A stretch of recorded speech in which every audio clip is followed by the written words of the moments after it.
So I've lived in this house for about 8 years now. My family bought it, and we're in a small city in Ontario, Canada. The house is just a typical house, I suppose, built in the 70s. The first day we moved in, I remember feeling a strange vibe in the house.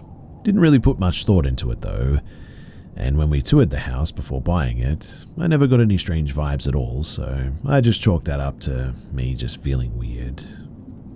Anyway, a few months in, we started experiencing strange, unexplainable things. Papers moving into other spots in the house when nobody is home. My grandmother died. Her death certificate moved to a completely different table one day while we were out. It's only 2 of us that live here, and it wasn't either of us that moved it. We'd both frequently seen shadows moving in the corners of our eyes too. If we were cooking in the kitchen, it would feel as if you were being watched, certainly enough to make you turn around and look as well. There were footsteps and just the usual haunted house things, I guess. Well, about 2 years in, my father got up in the night and went downstairs. His room is right across from mine, and I can see straight into the doorway from my bed. And I saw a white clouded figure walk into his room, and suddenly the door slammed shut, and that scared the heck out of me. I yelled at him for slamming the door, and a minute later, my dad walked up the stairs and asked me why I shut his door and why I was yelling at him. I explained to him that I just watched someone walk into his room and slam the door, but it wasn't me. I genuinely thought that it was him that walked into the room. Not to mention that my dad's door is on a weird angle, and it's not possible for the door to be blown shut like that. I mean, the door won't even stay halfway open without putting something in front of it. It just falls open and sits against the wall. You have to physically close the door for it to close. Skip forward a little bit, 4 years in, and I was sleeping one night and randomly woke up. I looked at the foot of the bed and saw a crystal clear image of a face staring at me. It was an old man, and he was very blue-colored. I freaked out and went under the covers to try to fall back to sleep. About 6 years in, we find out from our neighbor that one of the past owners actually passed away in the house from a heart attack. He was an older man, so this is who I think we must have seen. We also randomly found out somehow that one of my cousins was friends with the last owner's children and spent a lot of time in this house. Before I even mentioned anything to her about the experiences that we'd had in the house, she asked if we knew that it was haunted. I didn't get any stories from her about what the old owners experienced in the house, but they also knew that it was haunted allegedly. So it wasn't just us. We've also seen some things that aren't explainable by the old man passing away in the house too. What I mean is that we've seen shadow figures and non-human figures. We kind of describe them as alien-like, in fact. Besides the creepy haunted vibes that we get and the strange shadow figures that we've seen, the old man ghost doesn't present to me as being harmful. He's just sort of there, I guess. He seems to be checking in on things, I suppose. He just sort of wanders around. There's a few rooms in particular, though, that always have a strange energy. One is the basement, and the other is the sitting room that we have. The basement is just one large room. It's not a typical creepy basement by any means. It's definitely finished, but my cat is also extremely attracted to the basement for some reason. It's strange too, because it's empty and there's really nothing down there that should draw her to it. There's been times where we've seen her batting at the air as if someone is playing with her too, but nothing is there. We've tried renting out the basement to tenants, and it never works out. All of them leave after a few months. My sister once lived down there for a few months and had some very, very bizarre experiences that I won't share for now, but it's quite lengthy, and feel free to let me know if you'd like me to share those stories at some point. But anyone that goes down there, they always admit that there's a strange vibe to it. I want to make this basement into my bedroom, but to be quite honest, I'm sort of terrified to do so. All of the strange shadow figures and non-human entities that we've seen have always been in that basement. Usually while we're doing laundry down there we've seen them, or the past tenants have seen them down there too. But I just wonder what exactly that is. I'm comfortable having the old man ghost with us, but it's these non-human things that really just terrify me.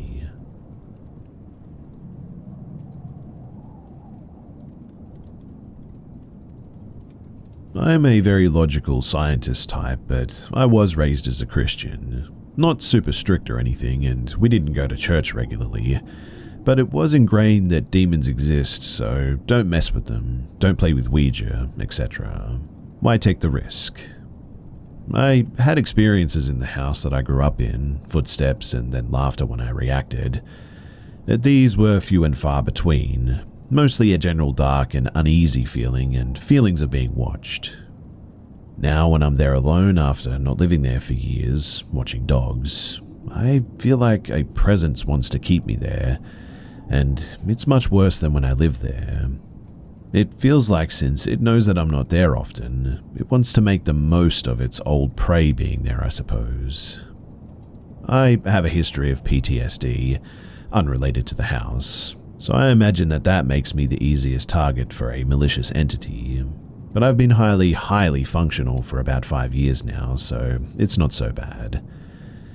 Now, yesterday, after being in the house alone for about an hour, after having a great day and a great week, I had a full-on mental breakdown. After calling someone and saying that I was scared of the presence, a noise led me to the living room, where the angel of a dog who was resting peacefully a minute earlier began doing a horrible growling and snarling sound, first into space and then towards me, that she has never done before. I grabbed my stuff and I split quickly. When I got back to my place, I saged myself and the house too. Today I went back wearing a cross, a malachite beaded bracelet, protects from or absorbs negative energies apparently, and brought my sage. I had my sister pray with me outside, then I went in and blessed the whole house. I felt pretty good about that, but more of a guess we'll have to wait and see if that even helped sort of thing. At home, I'm relaxing and had the malachite bracelet taken off, sitting next to me on the armchair of the couch. It was just sitting there, not being touched or anything, and the elastic suddenly snaps out of nowhere, and the beads literally fall everywhere. Obviously, it could be nothing. Like I said, I try to be as logical as I can, but with certain things, I try not to play. My one thought was, well, what if it did absorb some sort of malevolent energy, and its snapping released it here in my actual home? I don't feel the dark energy here, so I don't think it is, but again, I try not to play. An old Wiccan friend gave me a go-away evil spray sort of thing, so I sprayed them, am going to do sage over them, try to scoop them with something and soak in Florida water, I guess. I'm not touching them is what I'm getting at. That's a no for me. The thing is though is that I have to go back and am responsible for the dogs the next 2 days. I love these dogs. They've been really stressed too, not knowing where their owners are, so I'm definitely going to walk them and spend some time with them too. But I'll be honest and say that I'm concerned that with it being so close to Halloween, with the veil being its thinnest allegedly, each day, well, it could get worse. Does anyone have any advice for protecting myself while still being in that house for, well, short periods this weekend? I try to avoid going at night, but I need to for at least one of their meds. So if you have any advice, then thank you in advance.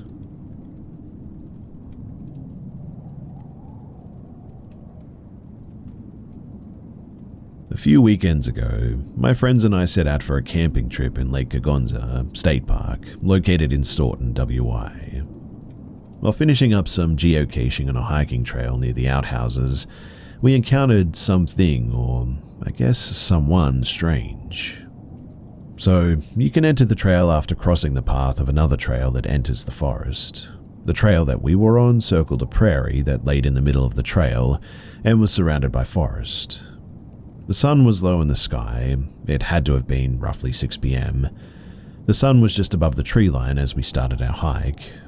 As we were at our last geocache of the night, the sun had just gone behind the tree line, and it was beginning to get dark, but we could still see without the assistance of flashlights. The forest, it went silent. No more sounds of bugs around us or birds that have been active all day. And, whatever it was, it approached us with a whistle, a bone-chilling whistle. Our entire group went silent and nobody said a word, until we heard a second whistle.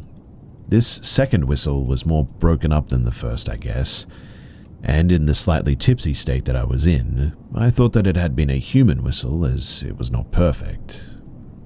To that I responded with a pretty stern, "Hello," hoping for an explanation as to why our group got whistled at twice.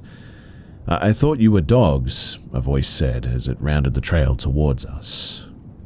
As he passed our group, I noticed that I could not make out a face out on his person, but chalked it up to nerves and being distracted.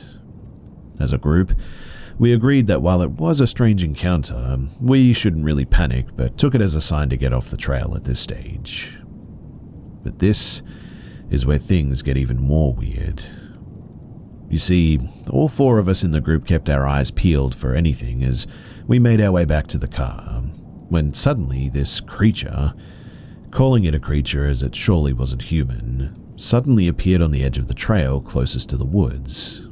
Staring blankly to the field in front of it, that would have been to our right, and in the flattest, driest tone it said, "Who's that guy?" Everyone in our group kept walking as I answered, "The same guy from earlier," as I assumed it was talking about my boyfriend who was behind the group. We had never been so silent on the walk back to the car though.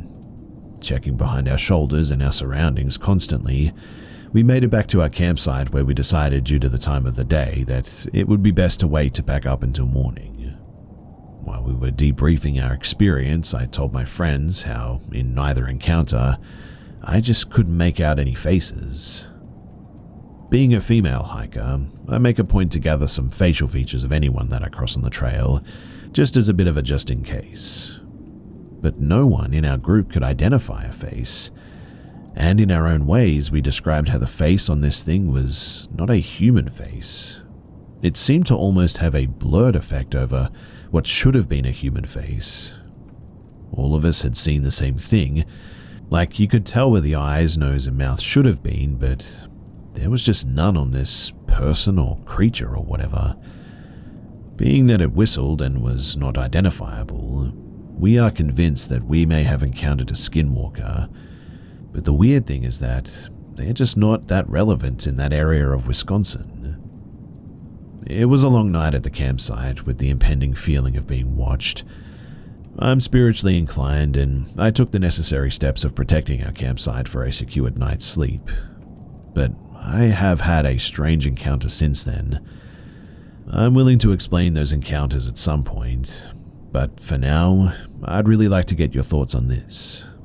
What did we see, and are skinwalkers known for having blurred faces like this? If you can help me out, then I would appreciate it.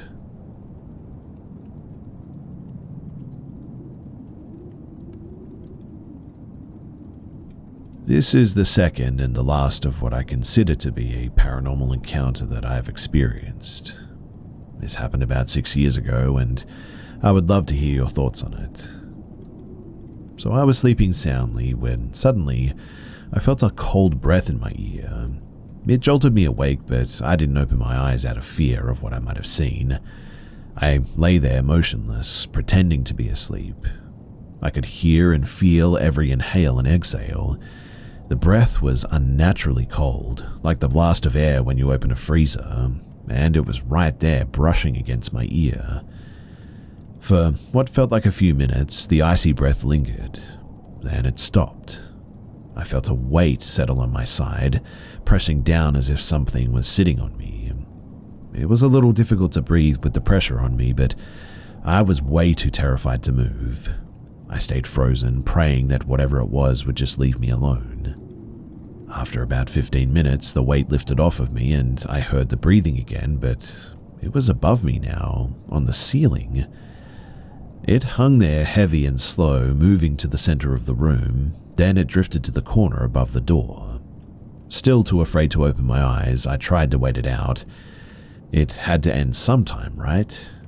In my mind, I was trying to think of a logical explanation for what could be happening, but none of it made any sense.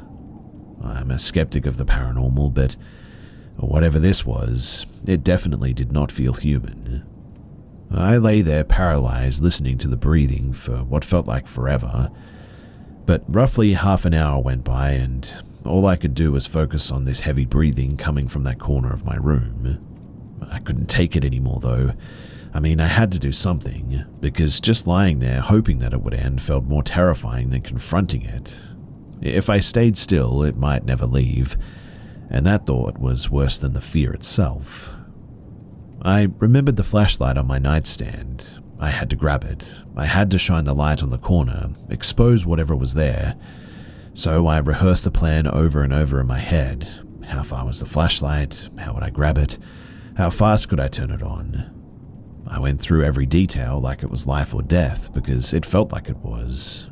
If I messed up or if I fumbled, I genuinely thought that I could die.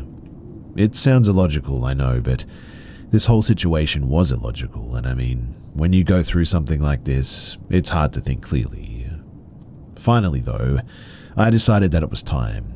So in one swift motion, I grabbed the flashlight off the nightstand, turned it on, and as I lifted it up, this must have taken less than half a second. If this was an Olympic sport, I would have won gold in that moment. That's how quickly I got to it. But as I shined the light into the corner of the room, I saw, nothing. There was nothing there, and the breathing had seemingly stopped. I sat there, trying to compose myself, trying to calm my racing heart as I shined the light around the room, searching for whatever had been tormenting me for the last hour at this stage.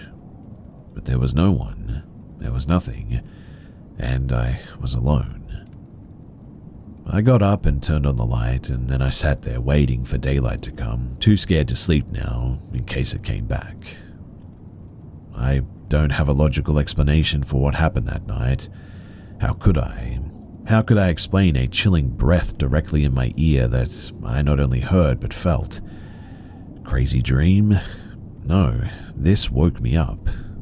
I was having a wonderful sleep before this. So how do I explain the weight of something sitting on top of me? I don't own any pets. I'm someone who likes to analyze things and think them through logically, but this is one thing that just doesn't have a logical explanation. I have since moved from that house, and thankfully I haven't experienced anything like that since then.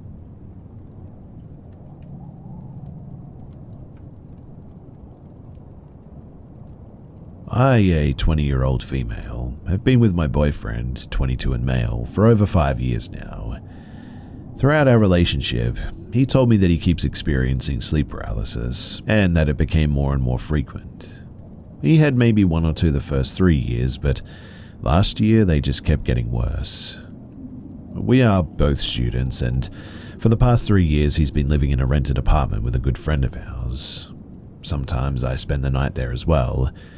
And one time, last year, he told me that he experienced sleep paralysis again, and his experience went like this. He was aware and awake, but wasn't able to move or say anything, like his lips were glued together almost. He said that he tried to scream my name to wake me up so that I could help him, but just nothing ever came out of his mouth. He also mentioned that he kept seeing in front of one of the corners of the room a big black shadow that made him feel really nauseous. Thankfully, he eventually got out of it and he went back to bed. Now, the next day I was still there and he asked me to stay with him that night as well, in case something happened again, because he's starting to get a bit scared of it. I tried to stay awake in case something did happen, but I think I immediately fell asleep, to be honest. And this is how I was woken up in the middle of the night. So I heard some sounds and immediately opened my eyes. And there was my boyfriend, laying on his side with his back to me, resting his head on one hand, and saying random stuff in a language that I have never ever heard before, looking at the exact same corner that he mentioned about when he had the sleep paralysis. The weirdest thing, though, is that it seemed like he was having an actual conversation. He would talk and then stop as if somebody was answering, and then he would talk again, and so on and so forth. I was like, what the heck is he doing, and called his name. He immediately stopped talking, and then the heaviest silence filled the room for what seemed like forever. Then he started hysterically laughing, the scariest laugh that I'd ever heard. Quite honestly, it didn't even seem to be his laugh. Next thing I know, he literally falls back asleep and starts snoring. I froze, not knowing what to do and also not wanting to wake him up again. I just stayed there waiting for the dawn while tearing up a bit. The next day, I told him about what had happened, and he didn't remember any of it. He felt really sorry for what he put me through, although it wasn't his fault, obviously. We told his friend what had happened as well, and that made him share this experience from the same night. So, apparently, he had the worst nightmare where he felt like he was literally glued to the bed, forced to stare in the eyes of a dark figure in the corner of his room. He said that he literally tried to scream for help and asked if we heard anything. I certainly didn't. But then he woke up and the time was around 3 a.m. I then asked if he heard my boyfriend hysterically laughing, and he said no. But I wouldn't be surprised if these things happened at the same time. To this day, this is my most frightening story that I've ever had, and they're still living there, so yeah, that's fun, I suppose.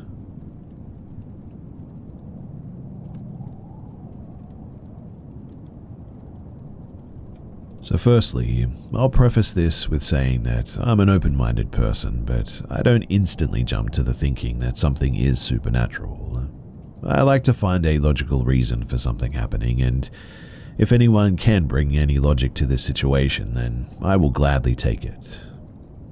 It's difficult to know where to start, so if I jump back and forward here a little bit, then I apologize. My home, it was inherited by my partner's parents after their death.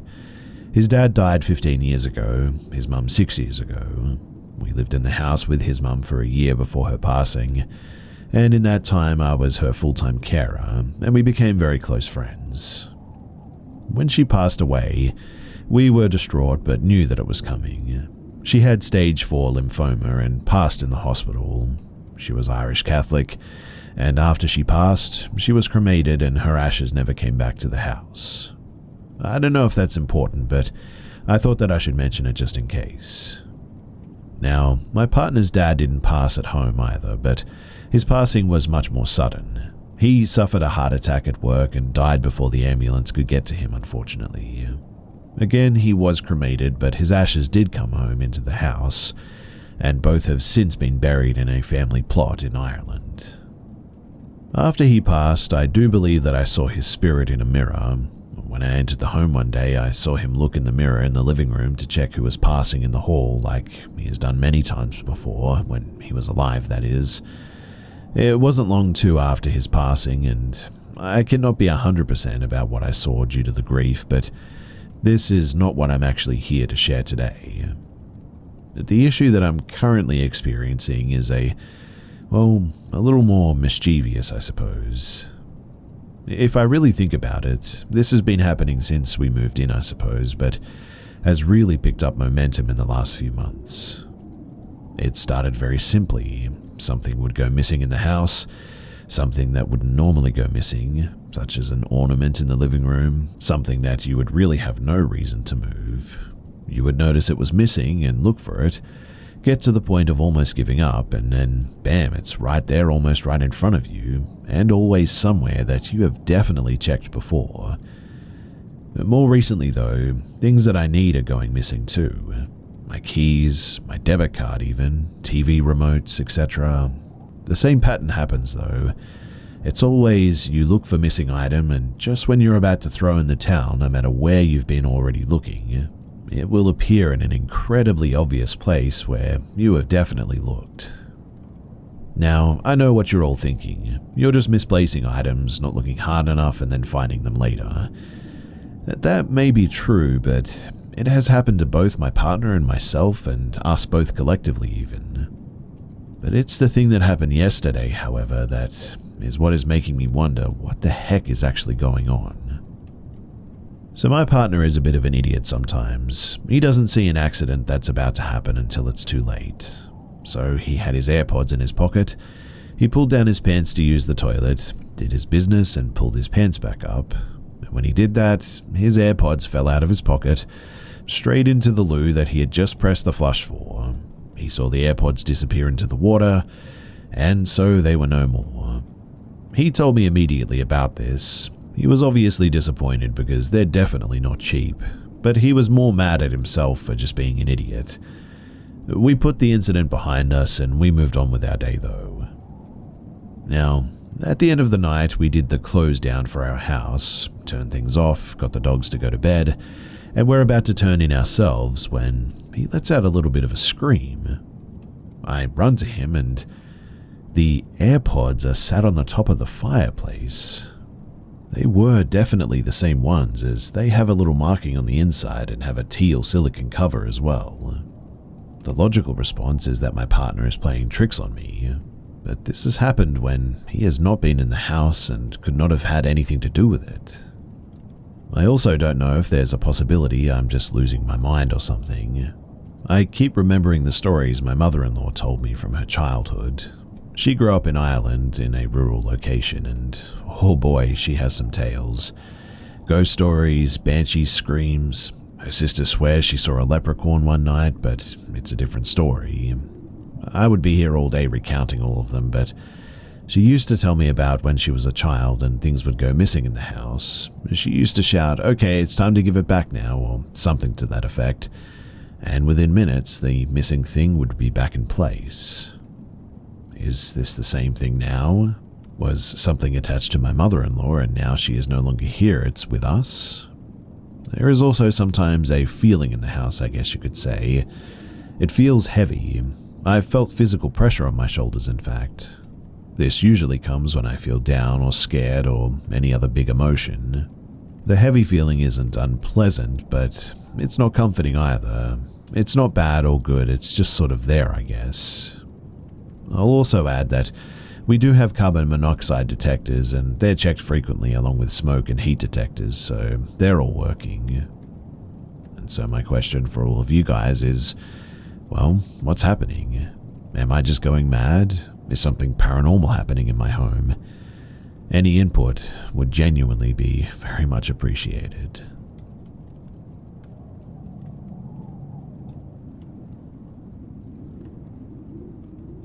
I've been on the fence for a very long time about whether to share this part of my story or not when I was a kid.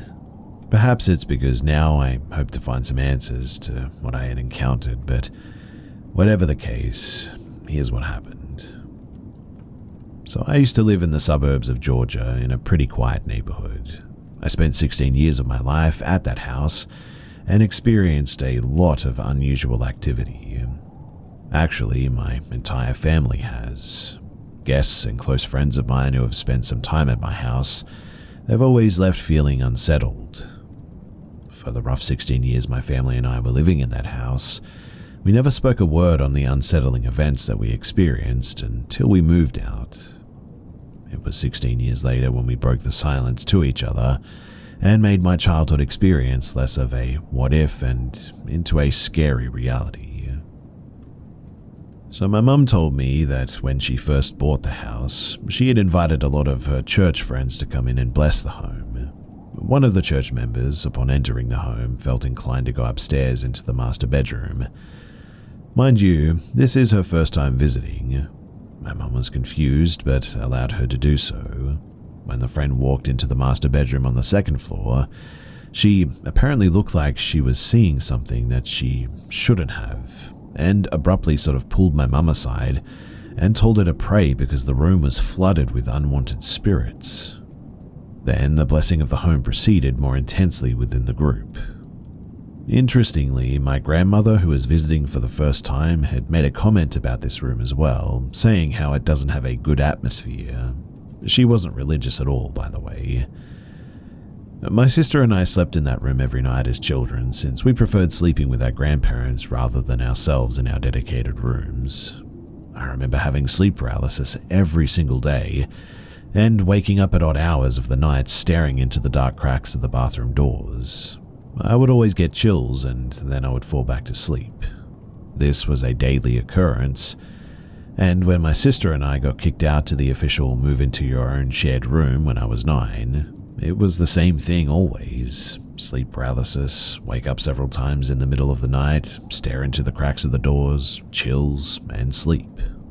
One night, though, stood out amongst many of the others that I could never forget. My bed at the time was situated where I was against the wall, and the foot of the bed meets the entrance of the door. Super bad feng shui, but I had woken up in the middle of the night again. I think my mum forgot to close the door behind her after tucking us into bed, so the door was wide open, and my eyes were, for some reason, sort of hyperfixated straight into the master bedroom door, which I could see straight ahead on the right side. It was like I was expecting something to happen, and I see the black slit of a crack growing wider. The door was literally opening, and I saw a white figure come out of the room. I saw her so clearly that I had never forgotten her sight. She was an old lady wearing a white Victorian dress, tight bun sitting at the nape of her neck, hands poised in front of her. She never turned in my direction, thank goodness, and literally made her way across my room and onto the staircase on my left, which was out of vision for me. I remember being frozen in unexplainable fear. I never shared this with anybody at the time, but I certainly never forgot it. And that was probably the major story of everything that happened there, but a frequent visitor that I'd see lurking in the dark was a young girl, also wearing a white dress. She would come into my dreams, stare at me from a corner and do her ghostly stuff. My sister and I realized that we had had the exact same dream of her as well at some point. As I got older, I got more numb to those activities, I suppose. Daily sleep paralysis was still a thing, and I started to get annoyed at them more than being scared. I learned later that a friend had a dream of that girl standing at the end of a master bedroom closet staring at him. It was when he moved into my neighborhood after his dream that he realized that the bedroom that he had seen was the one that I was in. A friend of mine later told me that when she slept over at my house, she had woken up to the girl staring at her, and she was able to describe the girl a little bit clearer than I could. A dirty white dress, long brown or black hair. She was young, maybe around 12 to 14. The list continues and more abnormal stuff occurred. My dog barking into the darkness in the middle of the night, hearing my name when nobody called me, footsteps when nobody was there. The sleep paralysis and all the paranormal stuff stopped when I moved out though, thankfully. And I always wondered if it had to do with the land that the home was situated on. I tried to see if my county had any records of what the land used to be used for before the house was built on it, but unfortunately, it was all to no avail.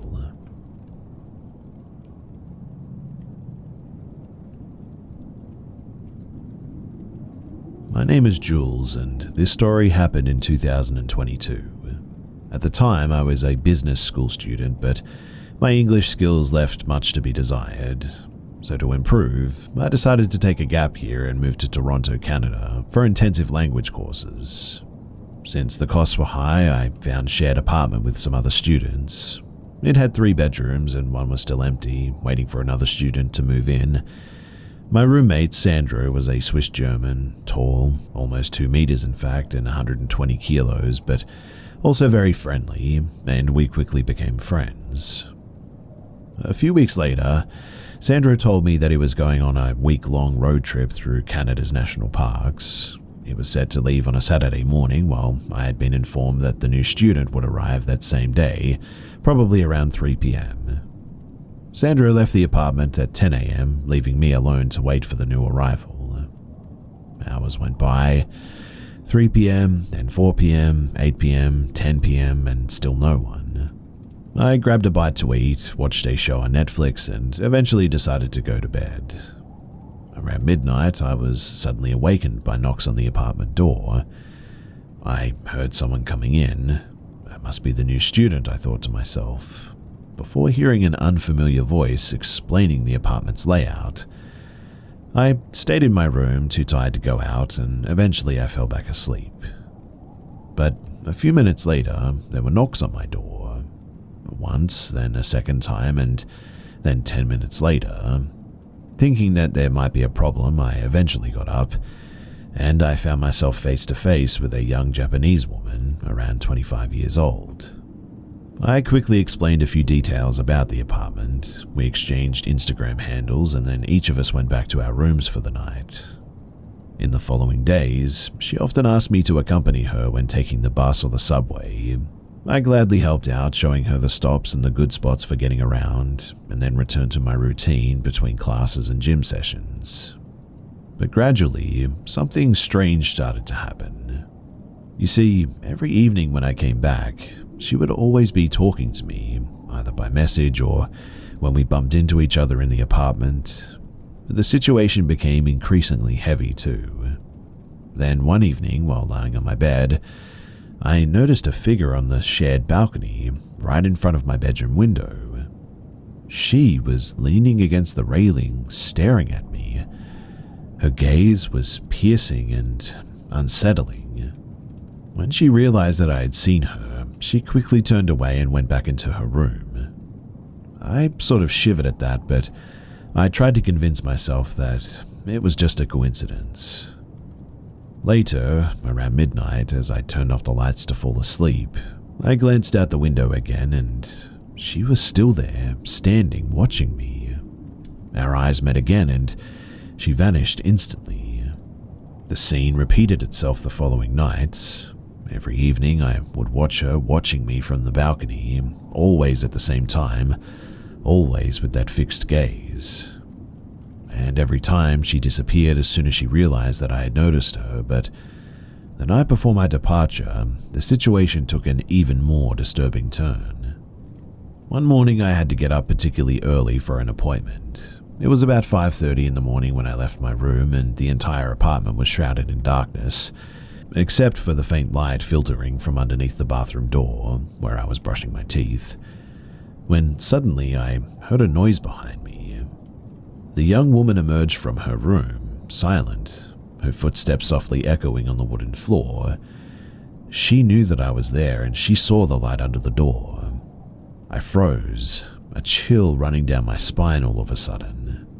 There I was, in my underwear, toothbrush in hand, wondering what she wanted. But instead of turning back, she opened the bathroom door and came in, sitting on the closed toilet facing me. She didn't say a word either. She just sat there, motionless, her gaze locked into mine, with a blank, almost empty expression. The scene dragged on for long, icy seconds where the silence grew oppressive. Then, slowly, I gathered myself and I left the room, closing the door behind me. I returned to my room very slowly, trying to show that I didn't understand what was going on, but her English was too poor for us to have a proper conversation. In the days that followed, I became increasingly cautious, watching her every move, but she continued to observe me every evening from the balcony like a disturbing shadow in the night. Until, on the night before my departure, things took an even more terrifying turn. So I was having dinner in my room when I saw her again through the window, staring intensely inside. I looked away, hoping that she would just leave like she always did. Then, later that night at around 3 a.m., I woke up suddenly from a nightmare. I turned my head and there she was, still on the balcony, her eyes wide open now, fixed on me. For some reason, my blood ran cold. This time, she didn't look away too. She remained motionless like a statue. Then, abruptly, she turned and started running inside the apartment. My heart pounded. I rushed to lock my door, and I buried myself under the covers, hoping that it was all just a bad dream. But a few seconds later, I heard footsteps behind my door.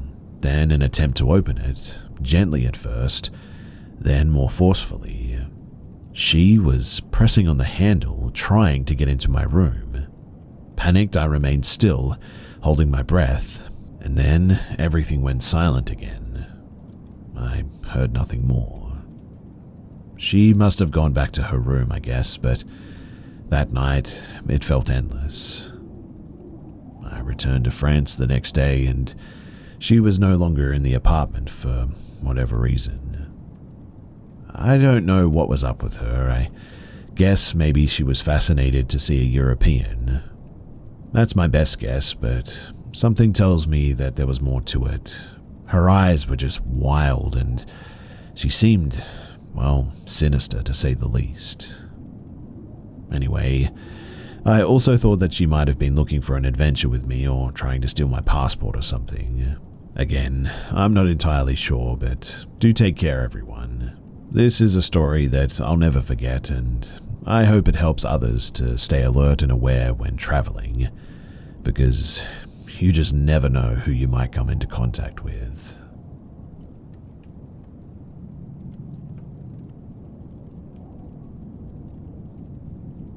So I've had a handful of paranormal experiences in my life that it could all be chalked up to anxiety, an overactive imagination, or maybe even being high once or twice.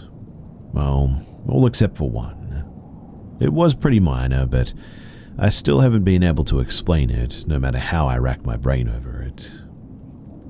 So back when I was a kid and still a Christian, specifically of the evangelical flavor, I'd often theorize about things that I'd read in the Bible, as if it were any of the other stories I'd like to do that with. My church mates and pastors were not fans of my hot Christian lore takes, if you were wondering, but one notion that I'd taken to was the idea that demons, they scare people because that's what gives them power to escalate and do everything else. So, the few times I found myself in a situation that I decided might be paranormal, my approach was to firmly and pointedly ignore it. My childhood best friend lived in a house that she had strange experiences in, as did her dad. According to her, she often heard footsteps, felt like she was being watched, things went missing and showed up in odd places, random chills in the air, that sort of thing. Pretty stereotypical ghost tropes. I did hear the footsteps once, but that could have been the house sounds. I definitely experienced the random chills though, and sudden distinct feeling of being watched and loomed over, but that could have been anxiety as well. And you know how fear can be sort of contagious around other people, especially if you're already predisposed to believe in ghosts and demons? Well, I definitely had nightmares more often in that house, but that could have been subconscious fears, right? I heard children laughing once, but I do have an overactive imagination and have had audible hallucinations more than a handful of times, I think. But the one thing that I could never explain was this. So I had been coming to this house since about age 8, and I was now 18. I was staying with my friend and her dad for a few months. I wanted to try living somewhere that wasn't with my parents for a while, and I was alone in the house at the time. I was on my computer, and I heard some sort of an odd banging sound. Immediately after, I got that being loomed over feeling, that sort of being stared at feeling, and oddly enough, I got the distinct notion that something was very angry. I responded by cranking my computer volume all the way up on my headphones, of course, and putting on an ASDF movie compilation. As somebody who did a lot of maladaptive daydreaming and had already gotten used to ignoring scary things that I didn't like, I was able to pretty quickly remove my mind from the situation. Except, that angry feeling just never seemed to go away this time. I didn't dwell on it, but it was definitely still present, and as I refused to acknowledge it, I distinctly remember feeling that anger sort of swell. And then the weirdest thing happened. Completely alone in the house, a penny was pitched at the back of my head hard enough that it left a tiny goose egg afterwards. You'd think that would freak me out, and I did startle, of course, but immediately afterward I just actually burst out laughing. I think that I said something along the lines of, "Paranormal Activity really hyped you guys up, didn't it?" And then promptly returned to watching stickmen vomit rainbows. The feeling dissipated after that. I remember noticing sometime later too that I never got any weird feelings in the house anymore unless I was around my friend. I'm still dubious about the paranormal, and to be quite honest, I'd be outright dismissive if it weren't for that damn penny. To this day, it still bothers me deeply, and I genuinely just have no way to explain it.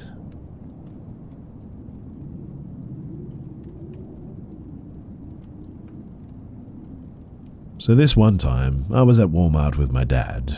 But this wasn't a large Walmart. It was one of those neighborhood grocery store or smaller versions. I believe I was about 8 or 9, and I'm now in my 30s.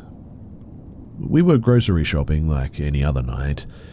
On this particular night, my dad and I were walking towards the exit after checking out when suddenly my dad realized that he'd forgot the toilet paper. He hadn't exited the store quite yet, and we're right outside of the bathroom or drinking fountains, which, from what I have seen, are typically placed in the same general location in most Walmarts. And my dad said, "Wait right here by the basket, buddy, and I'll be right back." This wasn't unusual, since I was allowed to go and grab things that I needed on my own, like shampoo and whatnot, and I knew to be on my guard at all times. Now, it couldn't have been more than 2 minutes that I found myself being approached by a man. To be honest, I really can't remember much else other than the fact that he was a man and was a lot older than me. I really can't remember his face or height or what he was wearing. The rest is pretty much a total blur, but this man came up to me and said, "Hey." I remember looking up at the man as I gripped the handles of the basket. "I have puppies in my car," he said. "I've also got candy." You know, the whole spiel all of our parents warned us about. The man began to wave me toward him and reached his hand out, as though he would place it on my shoulder. I held onto the basket handle as tight as I could, and in that exact moment, I heard my dad shout, "Hey!" It was almost an actual roar as well.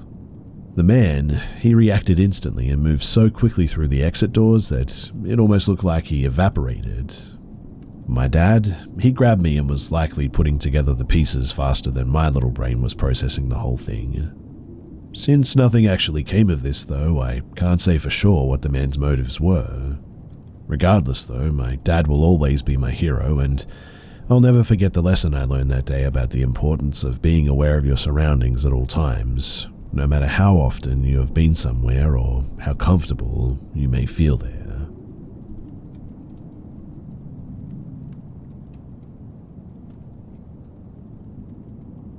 I live a little ways out in the woods, on a small dirt road with a few neighbours who also live on our small street.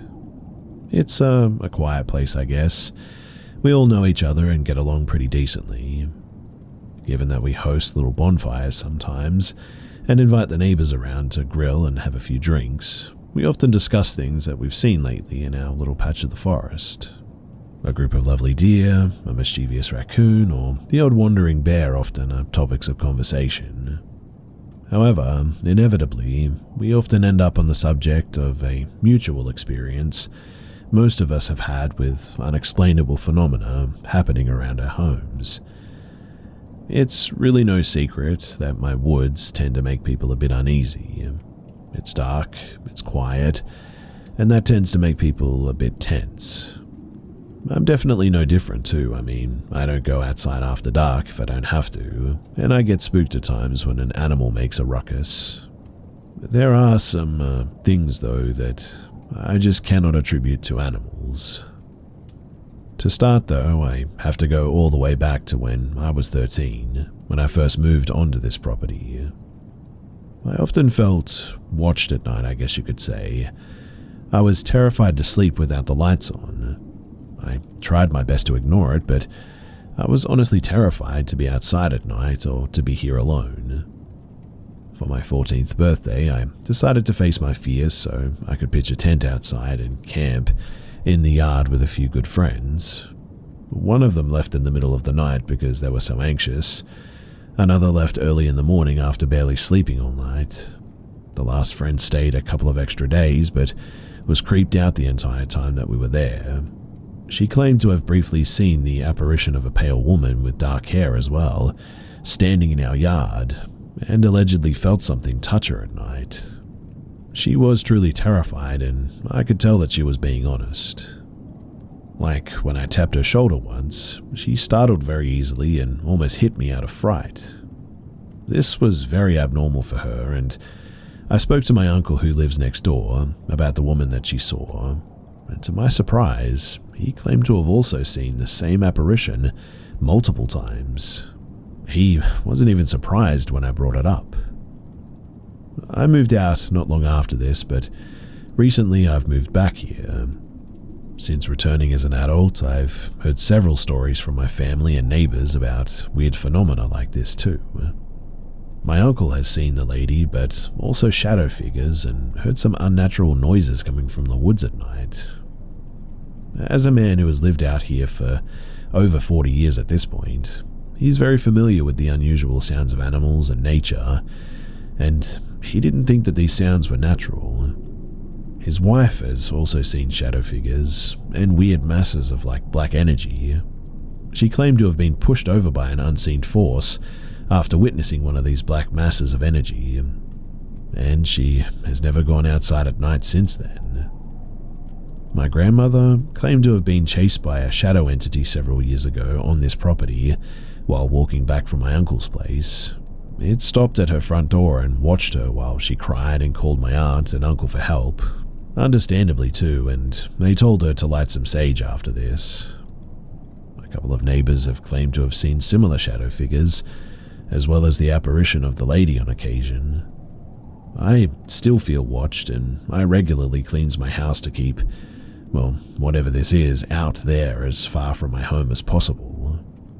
A good friend of mine, when I first moved back in, called me with concerns over a dream that she had too. This was before she had even set foot on my property.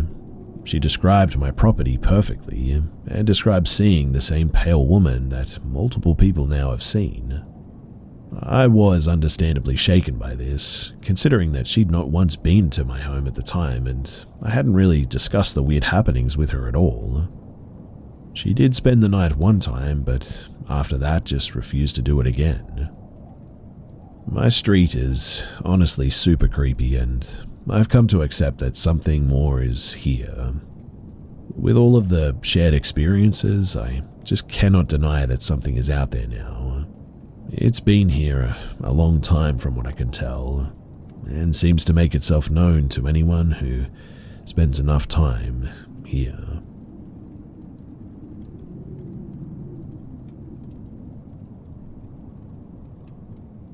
For context, this teacher was in his late 50s to 60s and was highly respected in the small Central Californian community that I lived in at the time. He was the AP economics teacher at my high school. This took place about 15 years ago when I was a senior. I remember several weird experiences with this teacher, like one day in class, and I don't know how it was brought up, but Mr. Smith decided that he was going to give our class a mental exercise. I didn't think anything of it, but then again, I was a pretty innocent and naive teenager at the time. The class went along with it and didn't see an issue with this, but I remember him saying that he was also a psychology professor at the local university.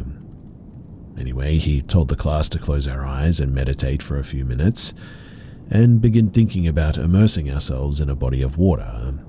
He said that it was okay if we envisioned a river, a creek, an ocean, or whatever, but he stressed that it had to be water that we were imagining ourselves in. So I begin letting the thoughts come, and I imagine myself next to a creek bed, throwing rocks into the water. You can stop now, open your eyes. The exercise was done.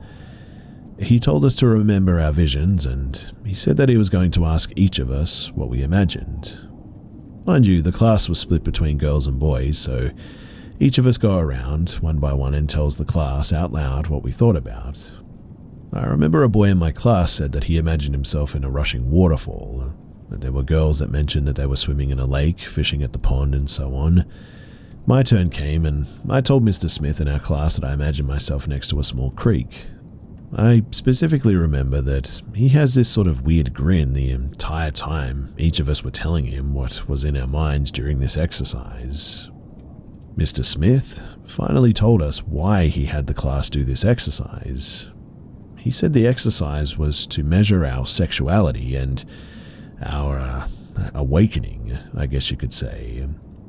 He said that the people who envisioned themselves in large bodies of water had a high drive, while the students who were in calmer and smaller environments of water hadn't really tapped into their sexuality yet. The boy who had the vision of being in a waterfall made a joke and the whole class laughed. I just remember thinking, though, that it was really weird. I looked around at the class and it didn't seem like anyone was uncomfortable, I guess.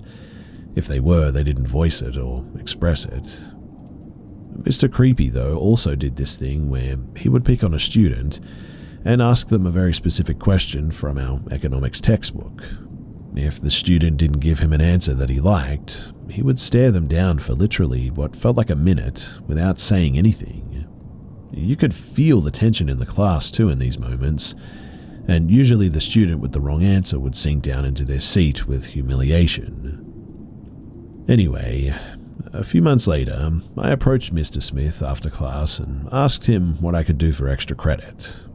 I only took away a few things from this conversation. I remember him telling me, "You're incredibly smart. I don't think you need extra credit."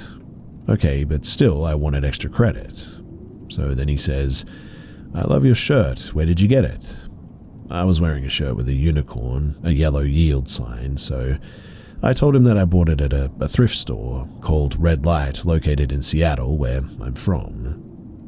He had this stupid grin on his face and asked, "What is it?" And then he said, "You know that Red Light is a explicit site, right? Did you know anything about that?" Upon hearing that, I immediately left. I later looked up the website, I admit, and sure enough, there was all the explicit material that he was referring to. Later on in the semester, Mr. Smith stopped coming to class and we had a substitute for the remainder of the year after that. I remember other students whispering in class where Mr. Smith had gone, and some students were also saying that they had overheard that he got in trouble and was also now being investigated.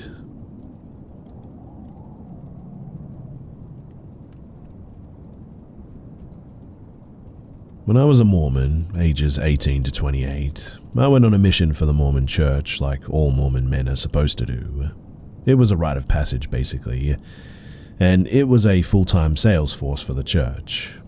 You've probably seen them around, white shirts and ties, usually riding bikes, knocking on doors, trying to get people to believe in angels, giving gold tablets to a farm boy named Joseph Smith. Not much luck if you ask me. It was like trying to sell yellow snow to Eskimos. They just weren't buying it. However, I did have some supernatural experiences, I guess you could say, on my mission. I had such experiences all my life, in fact, and I would like to share some of them with you guys. So, on my mission, I had a dream of a woman and baby being put into a coffin with lots of people crying.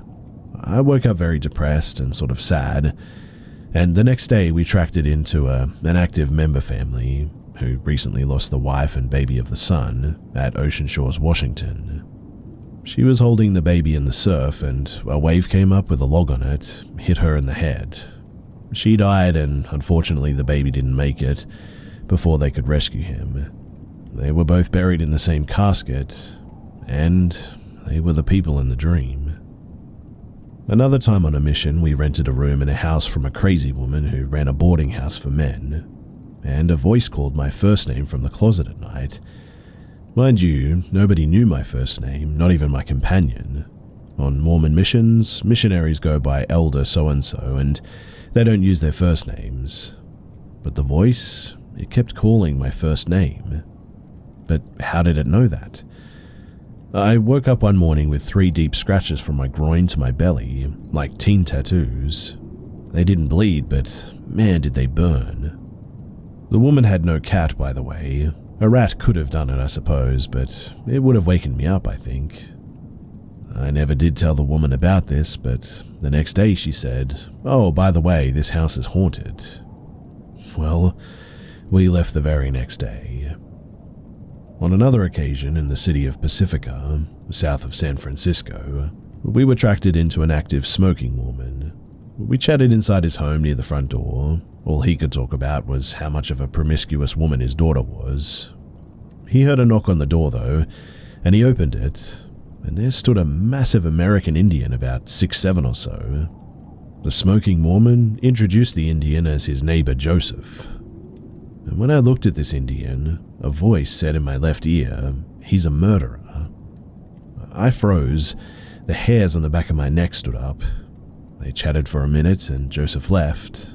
After he left, the smoking Mormon said, "Yep, that was my neighbor Joseph. He's a really swell guy. He's going through a tough time right now. He had to sell his home for bail money. He's been falsely accused of murder." We left pretty soon after that. Also in Pacifica, I lived in a small room with 3 other missionaries. We had bunk beds. One night, when it was raining hard, we stayed in and told some stories. The older elders, they had one story after another of their many sexual conquests in high school. I turned the discussion to ghosts at one point, and as I was talking, a white figure of a young man, about 16 I would say, appeared in the doorway to the tiny kitchen. Just his head and shoulders, and he looked as if he was going to speak, but then got the facial expression of, "What's the use, they can't hear me" sort of thing. The young man faded away, and I said, "I see a ghost over by the kitchen." The other elders said, "Shut up, you're just trying to scare us." But my companion said, "No, I saw something too, like a cloud." I could see the young man's face clearly, and the impression I got was that he was a surfer who died in the ocean, perhaps. We lived 100 feet from the ocean, and surfing was illegal there, but many did it anyway, because in the winter the waves were absolutely huge, and there were many great white sharks there as well because of a seal island not far away. Now, the last event on my mission was that I hit a chunk on broken concrete with my 10-speed and went over the handlebars and fell into oncoming traffic. I then felt lifted up by my armpits and pulled back 3 feet. I looked around, but nobody was there, just cars all around me. My companion was already a half a block away, pumping his bike pedals furiously, taking no notice of me. No pedestrians were around anywhere to be seen, and a car ran over my front tire of my bike just as I was being pulled back. Had I not been pulled back 3 feet, the car would have run over my upper body at least, and perhaps my head. That wasn't the first time, nor the last, that unseen hands saved me from death or great bodily injury. But I left my mission disillusioned with missions, mission presidents, and even some missionaries. I thought that it would be an inspiring adventure, but it turned out to be a very boring sort of door-to-door sales job, like trying to sell yellow snow to Eskimos, as I said before. The other missionaries were looking for numbers, I guess, to impress their family and wards, home congregations, and the mission president, the man in charge of the missionaries. I was looking for seekers of truth, though, and was shocked to only find one, a good man who just could not join the church because, well, he smoked. All of our other investigators, people we tried to convert to the church, they were not seekers of the truth, but listened to us because they wanted to marry a good-looking Mormon woman, or because they thought the church could help them out financially, etc. It was all very disappointing, disillusioning, but I did have those paranormal experiences. I eventually resigned from the Mormon church and became the follower of a miracle-working prophet from Lebanon at one point. Those are all days gone by now, but I'll never forget my experiences from when I was a Mormon.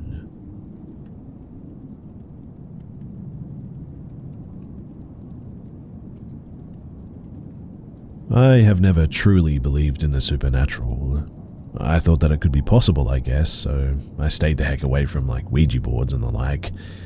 But my opinion changed after I had my own personal ghost encounter. I was renting a room in Thailand, and I had been there for a month with no strange occurrences.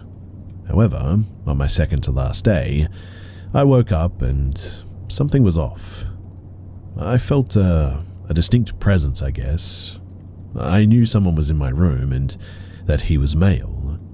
I sat up in bed and I saw a man standing in front of my door. The door was closed behind him. At first I thought it was my next door neighbor had come into my room, but as I tried looking at him, he had no distinctive features. I'm really not sure how to explain it, but it was like I could only see him with my peripheral vision. Any detail I tried to focus on was fuzzy and unclear. That's when the panic began to set in because I realized I was not seeing a live human. I kept thinking that it would go away if I just kept blinking. So I'm sitting in bed blinking over and over like a maniac, and this thing is just not disappearing. After about 10 seconds of this, I reached for my glass to try and get a clearer look. When I looked back to the door, there was nothing. To be clear, I was scared, but I never felt threatened per se. It was just their sort of thing.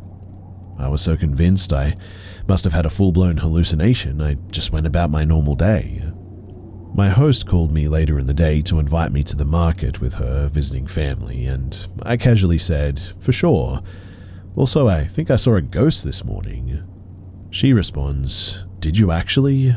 Come downstairs right now. So I went to her place downstairs, and she was hanging out with her family. This is when she drops the bomb that her house is haunted. She said that she doesn't advertise it, because obviously it would hurt her business, but guests have occasionally seen him over the years. Apparently, both her mother and sister also saw signs of the ghost in the hours before me, a toy car moving by itself, and the sound of a boy laughing in the house. She shared that he is the ghost of a young boy, and that he is allegedly the protector of the house. She showed me his shrine, and it was covered in things that a little boy would enjoy. She said that they were discussing how I was going to be leaving the night before, and she thinks he visited to say goodbye perhaps. She also said that I should buy a small treat to leave at this shrine to say thank you, and I did all that, and flew home the next day. Here's the thing though, I didn't see a boy, I saw a man. I didn't feel a child's presence, I felt the presence of a man. So, was the ghost boy and the sightings by her family just a strange coincidence and I just straight up hallucinated? It felt so real though. I've never had any sort of hallucinations prior or since that encounter. I've never had sleep paralysis before, and that morning I wasn't paralyzed or anything. This whole experience has shifted my worldview, and sometimes I feel like I'm just going crazy. I'm looking for an explanation, I guess, supernatural or otherwise, for what I witnessed.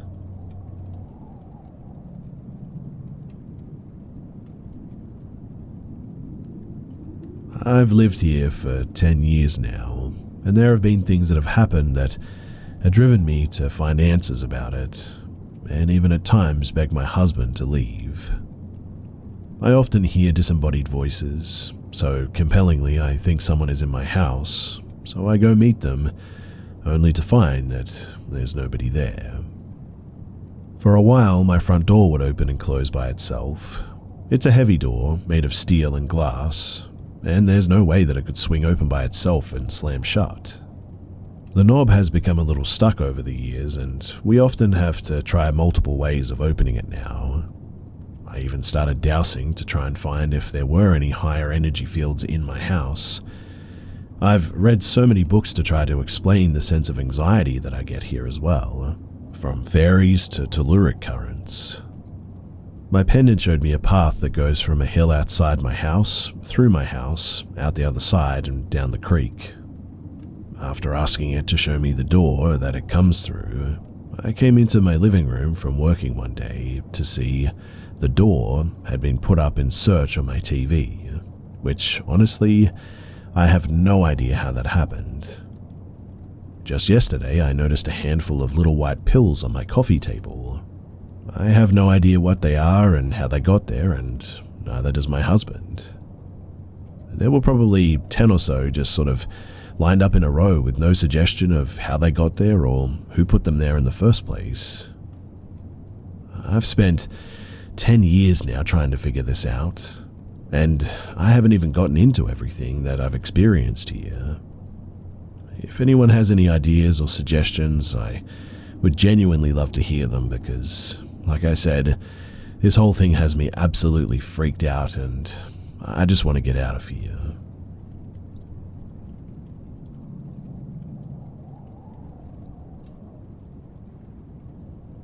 A while ago, I was a young and foolish hardcore atheist type who would basically just give it to anyone talking about ghosts or aliens or anything out there, I guess you could say. My worldview was extremely narrow and didn't have much interest in anything outside of going to the pub with my mates.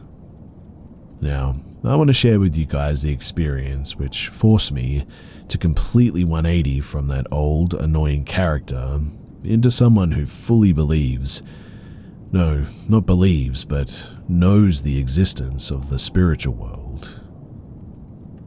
I was living with my ex-girlfriend, and on her street was a big house on the corner. The property was surrounded by a high fence, but there was a little gate in the middle where you could sort of get a glimpse of the well-kept garden that was there. An old woman who lived alone there and could often be seen pottering around in her garden, who most of her time outdoors would be spent behind the little gate between the fences. We'd see her there all the time, chatting with neighbors or just having a nosy up the street. I never really spoke to her myself, but I did see her there a lot. Now one night at around 10:30, I was pulling up on the street outside of my girlfriend's house after going to see my mate. It was dark, I had literally nothing on my mind, and really wasn't thinking about anything. I parked the car and I proceeded to get out of the door. The house on the corner with the gate was just in front of my parking spot. As I closed my car door and I start to lock it, I noticed a bright light coming from that gate. And that was when I look and see a full apparition of this old woman. It was her, but it was like a foggy, translucent figure of her, giving off a pretty big amount of white light. The fence was even illuminated by the light that she was radiating. She turned and looked at me, and as soon as we faced each other, she shifted behind the fence. It wasn't like somebody stepping aside, though. It was like she sort of drifted sideways, as if floating. Being who I was, I instantly tried to dismiss it, convincing myself that I just imagined it. I went into my girlfriend's house and said, "You're going to think that I'm crazy, but I'm sure I just saw a ghost or something at that old woman's house." My girlfriend replied, "You do know she died 2 days ago, don't you?" At that, I froze. Her words were horrifying because they confirmed what I saw. I started freaking out. Kind of funny now that I look back on it all. I remember my eyes were just sort of streaming and I was just sort of in shock, I guess. I kept replaying what I just saw over and over in my mind. It just hit me like a truck. I needed that experience badly, and it changed me and led me on a whole journey of, well, if ghosts are real, what else is there? And I've since discovered a ton about this strange realm that I would have never learned if not for that experience. I really don't care if anyone believes me or not. I wouldn't have believed me either if not for seeing it with my own eyes. We can entertain ghost stories or even choose to believe them, I suppose, but you can't really know them until you've definitely seen it for yourself.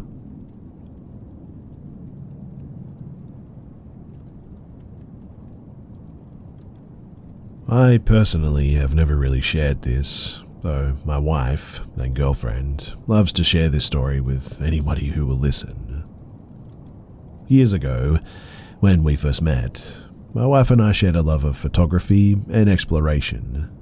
We called it ghost hunting at the time, but it was more akin to visiting abandoned locations and just taking photographs. I used a 35mm camera with Ilford HP5 Plus film, and she used a Canon Rebel digital camera. We would often scout locations online, with plans to visit them and get some pics for our library. This time it was an old abandoned fuel refinery or storage depot, just off of a beach overlooking Lake Ontario. It would be tricky getting into the old refinery itself from the front, and so I used Google Maps to see if there was any other way that we could get in. It looked like a wall was blocking most of our way in, except for a small section just off of the beach that had only had a chain link fence there. The beach itself looked extremely disheveled, like it had seen little use, so we hoped that this would give us the privacy that we needed to sneak in. I mean, sneaking into an abandoned industrial structure isn't exactly legal, but we didn't want anyone calling the cops on us or whatever. So we packed our gear and we headed out on our excursion. We had a hard time finding the entrance to the beach parking lot, but we found that it was blocked only by a loose chain that lay on the ground, half buried in the dirt as if someone had removed it long ago and just sort of left it there.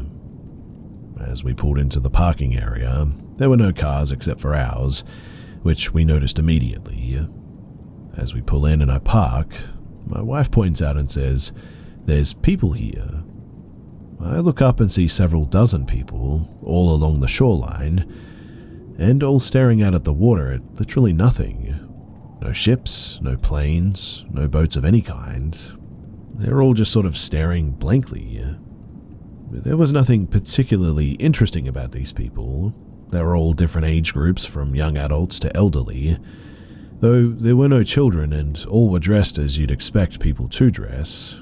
What I mean is that it was a warm sunny day, and though some were in shorts, I found it odd that others were in long pants with jackets. It was far too warm for a jacket. What really struck me though was the confusion of how they got there. I mean, there were no cars, no bikes, nothing, and no place to park up on the street for, I would say, at least a few kilometers.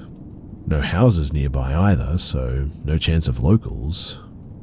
No houses nearby either, so perhaps they were locals? Maybe, but from where? Anyway, they're pretty much ignoring us as we sit in the car, contemplating whether to call the whole thing off, partially because of our need for privacy and partly because of how weird it was feeling. After a few minutes of deliberation, we decided to continue on with the plan though, thinking that whatever they were doing, they're not really interested in us it seems. So we got out of the car, grabbing our cameras, and no sooner do we close and lock our doors when every one of their heads turns to look at us. I mean, every one of them, and there's a couple of dozen of them, still facing the water with their body, but their heads turned to look at our direction. We sort of froze for a second, looked at each other, just completely weirded out. It felt like a long time, but was probably only a minute or so when they all just turned back to face the water, ignoring us again, but all at the exact same time. At this point, we got together and in whispers were discussing what to do. All the while we were watching these people who were now completely ignoring us. Finally though, after some back and forth, we decided to press on in the end. Honestly, we'd been to some far sketchier places in the past, though this was definitely a new one for sure. We walked along the beach to the section of the wall where the fence was and found a gap to enter it. This is when I noticed that they were looking at us again, every single one of them. We paused at this and hesitated to enter. After a few minutes, they again turned away, so trying to be sneaky, we ducked behind the wall to the fence, and from where we were, I couldn't see all of them, but the half dozen or so that I did see, they had again turned their heads toward us, not moving their bodies, just their heads. It just seemed that every time that we moved, that's when they would look at us as well. We were sort of committed at this point though, and so we decided to get in, take our pics, and then quickly get out. Now, the time that we spent in the refinery, it couldn't have been more than 15 minutes. We planned for an hour or more originally, but the strangest being what it was, we knew that this one had to be a short one. As we climbed back through the gap in the fence, the first thing that caught me was that there was nobody in sight. As we climbed back through the gap in the fence, the first thing that caught me was that suddenly there was nobody in sight. I stopped my wife and told her this as we hesitated before passing the wall. We looked out slowly, trying not to call attention to ourselves. As we passed the wall, the entire beach was in view, and there was not a single person there. Nobody. Even stranger, though, was that it looked like nobody had been there at all, at least for a long time. Now, I certainly didn't make any close inspection of the area, but the sand looked undisturbed. There were some footprints, but not enough for several dozen people, and they didn't look new by any means. You know how a beach's sand can look sort of dry on the surface, but if you kick it, darker wet sand underneath shows? Well, there was none of that. Just a few small dunes of dry, blown sand around. It was really, really eerie. The only noise were the distant cars on the road, and after this, we just hurried back to our car. Not running really, but definitely not taking the time to enjoy a day at the beach. Not that there was much to enjoy there anyway. We will never forget that place and how truly freaky all of that was.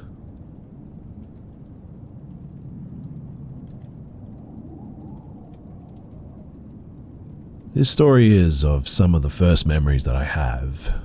It takes place in a house in Ostel. There's no real order to these, as they happened over 30 years ago now. Since these, though, I have never had another experience again. To be honest, I sort of wish I had, though.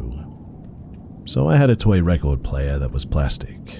It played thick plastic records, and one day while I was playing with it, sound just started coming out of the speaker. I don't remember what it was. It didn't last long. I tried to get it to do it again, but nothing. That night, I would hear dishes clank together when everybody was asleep.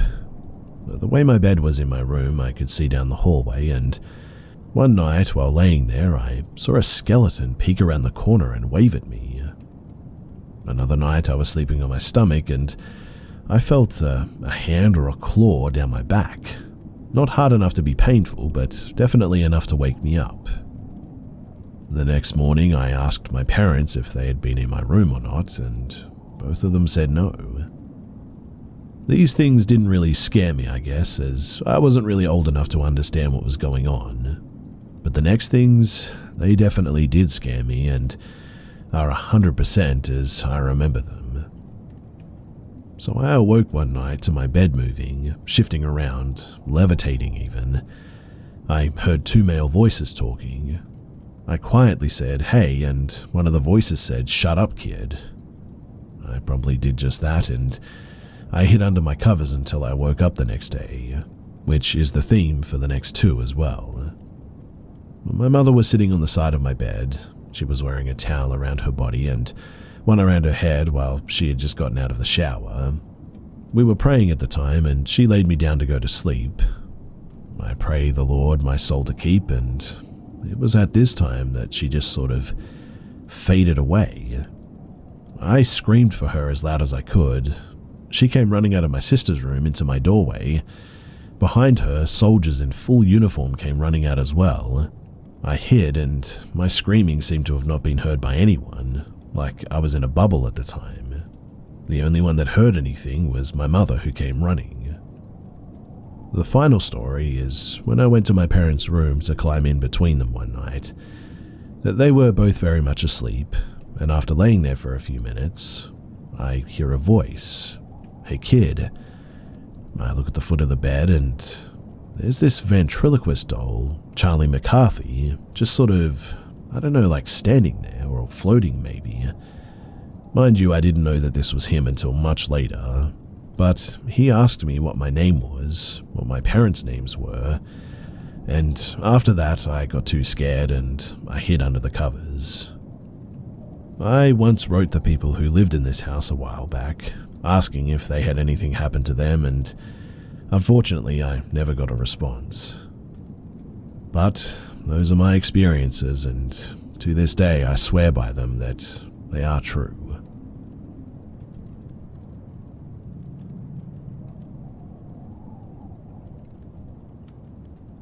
I've decided to share my story because it's something that has stuck with me, and I've never heard a similar experience from anyone else. For context too, I grew up in a very haunted farmhouse. My family saw and heard things as well. So, I was around 10 years old and I was upstairs playing with a little bouncy ball at some stage.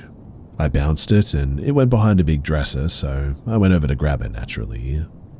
Now, there was a smaller dresser next to it that was full of my dad's old comic books, and when I leaned over to grab the ball, a slender white hand came out of the drawer and grabbed onto my wrist. Obviously, I freaked out and tried pulling away. Then the hand gripped tighter, so I started screaming. My brother came running up the stairs, and as soon as he reached the top, the hand let go and disappeared back into the drawer. He didn't see it, unfortunately, but he believed me because of, well, just how shaken up I was. I'm curious, though, if anyone else has experienced anything like this. It's not the only thing that happened to me there, but it was definitely one of the scariest. I still think about it a lot.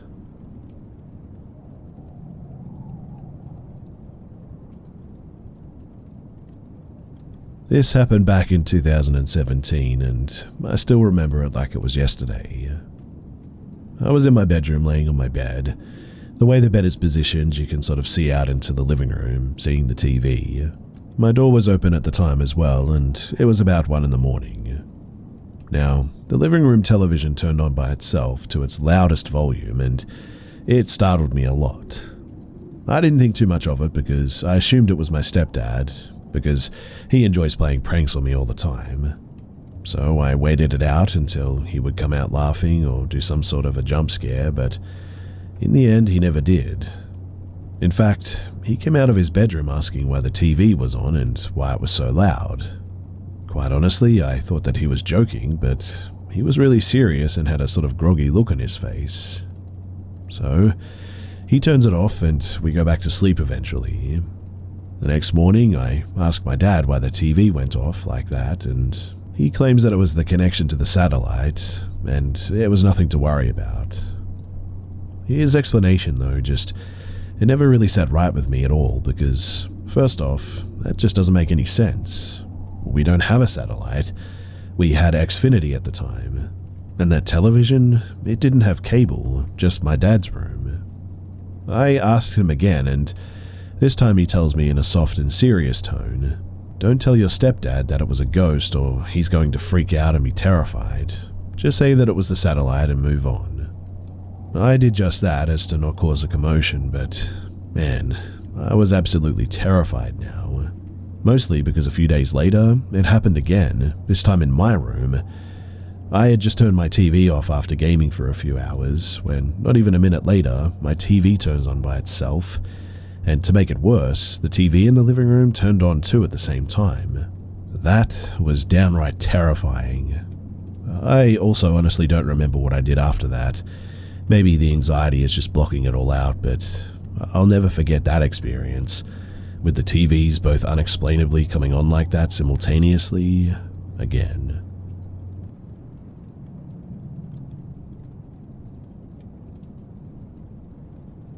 This didn't happen to me, but to my dad. I walked into the kitchen to get a glass of water, and my dad walks into the room, asking me if I'd used the bathroom in my parents' bedroom. I tell him no, and that I've been in my room the whole time. I could tell, though, that something was wrong when I saw the look of fear on his face. He told me that somebody was in the bathroom, and it wasn't my mum or my brother because they're asleep apparently. I asked him what he was talking about. He told me that he was going to use the bathroom but heard loud noises, so he stood by the door, which was open, but didn't walk in because he didn't understand what was going on. He said that he thought that for whatever reason someone was using the toilet with the door open, so he continued to wait by the door sort of confused. But then he said that he realized that it sounded like something different, and that it was too loud to be someone using the toilet, and that it sounded like someone was vomiting into the toilet because he heard splashing. Then he said that he heard the sound of a man gagging and clearing his throat, so he gets concerned and peeks into the bathroom, but nothing. The noises were gone and nobody was there. He said that he knew what he heard was real and that it was so real that he had to check behind the bathroom door just to make sure that no one had broke in. And then he checked the shower and he said that his jaw dropped because he saw soapy water and dirt all over the floor of the shower. He then says that he doesn't know how to explain what happened, and to be honest, neither do I. If anyone knows what this is about or has any other logical explanations, then I would genuinely love to hear it.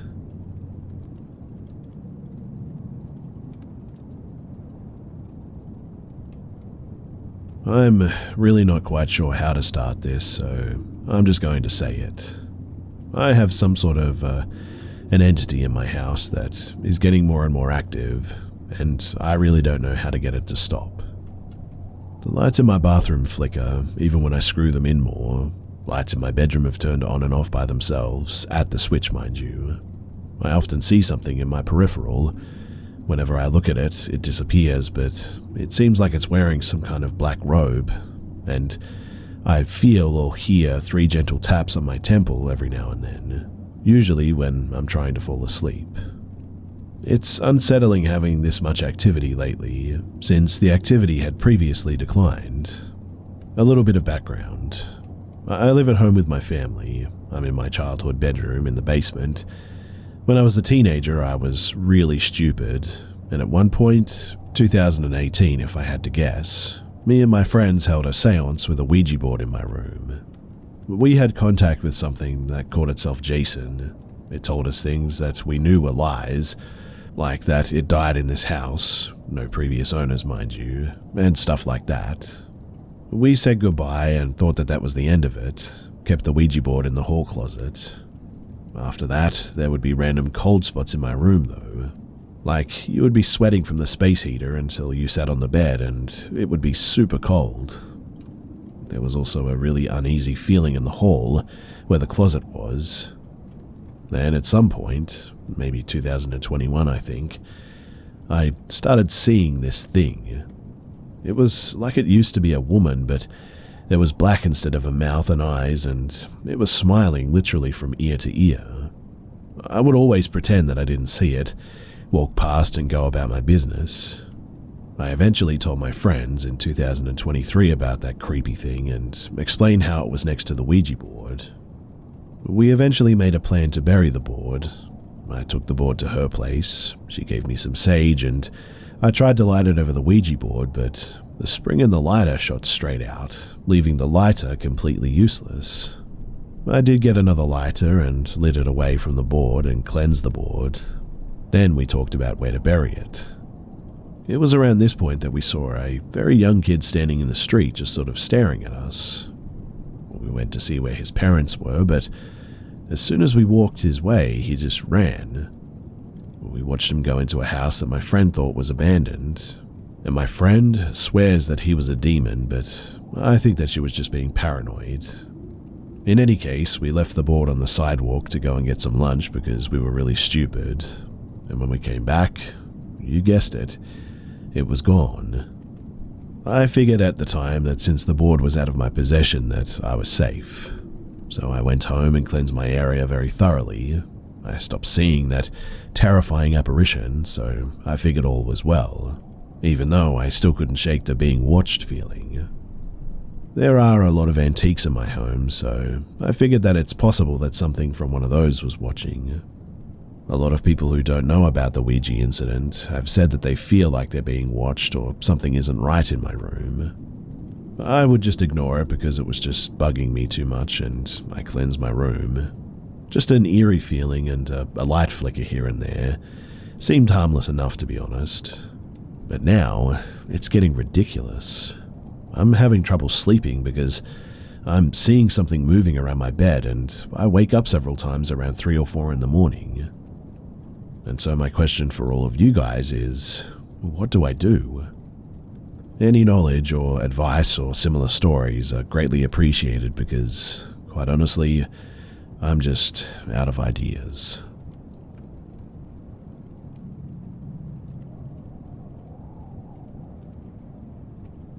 I'm gonna cut to the chase and say that I don't believe in the supernatural. In fact, I've only ever had one unexplainable experience in my life, and I'm still trying to this day find a reasonable explanation for it. This story, it's been stuck in my head since I was a kid, and I start to tear up whenever I think about it. This was in the first house that I remember living in. I'm pretty sure that we were the first people living there as well, and it certainly wasn't old enough for someone to have died in it.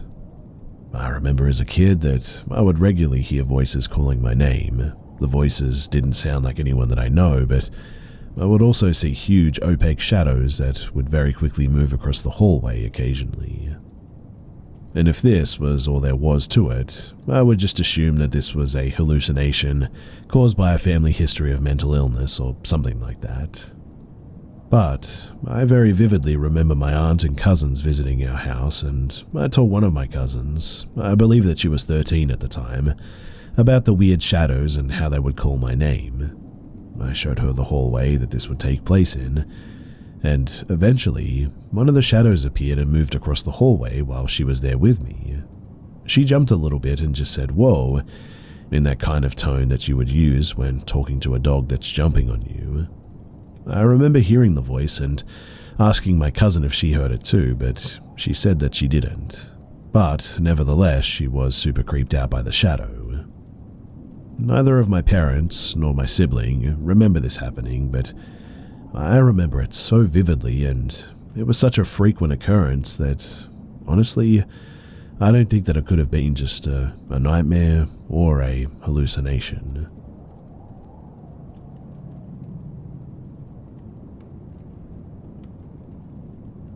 So the year was 2018. Me and 3 other friends, we were all males in our early 20s, decided to travel to Bali for about a week since it was cheap and we had time, so why not?